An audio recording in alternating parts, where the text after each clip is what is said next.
Muscles. We have over 600 of them. They make up between 1/3 and 1/2 of our body weight. And along with connective tissue, they bind us together, hold us up, and help us move.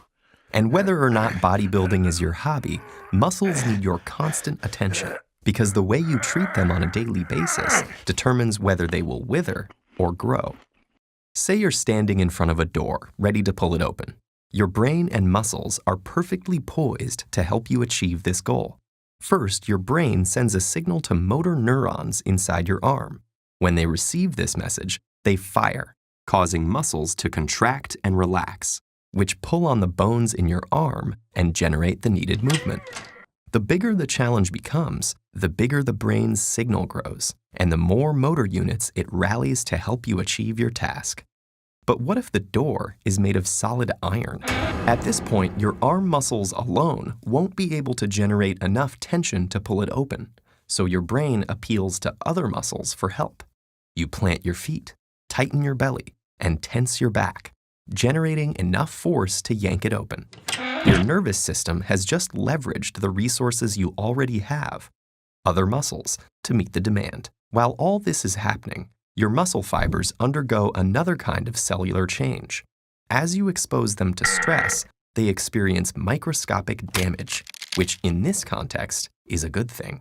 In response, the injured cells release inflammatory molecules called cytokines that activate the immune system to repair the injury. This is when the muscle-building magic happens. The greater the damage to the muscle tissue, the more your body will need to repair itself. The resulting cycle of damage and repair eventually makes muscles bigger and stronger as they adapt to progressively greater demands. Since our bodies have already adapted to most everyday activities, those generally don't produce enough stress to stimulate new muscle growth. So to build new muscle, a process called hypertrophy, our cells need to be exposed to higher workloads than they are used to. In fact, if you don't continuously expose your muscles to some resistance, they will shrink, a process known as muscular atrophy. In contrast, exposing the muscle to a high degree of tension, especially while the muscle is lengthening, also called an eccentric contraction, generates effective conditions for new growth. However, muscles rely on more than just activity to grow. Without proper nutrition, hormones, and rest, your body would never be able to repair damaged muscle fibers. Protein in our diet preserves muscle mass by providing the building blocks for new tissue in the form of amino acids.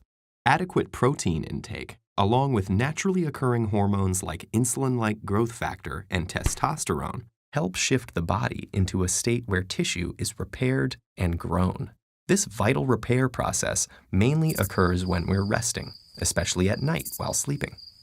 Gender and age affect this repair mechanism, which is why young men with more testosterone have a leg up in the muscle-building game.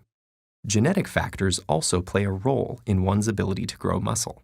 Some people have more robust immune reactions to muscle damage and are better able to repair and replace damaged muscle fibers, increasing their muscle-building potential. The body responds to the demands you place on it. If you tear your muscles up, eat right, rest, and repeat, you'll create the conditions to make your muscles as big and strong as possible. It is with muscles as it is with life. Meaningful growth requires challenge and stress.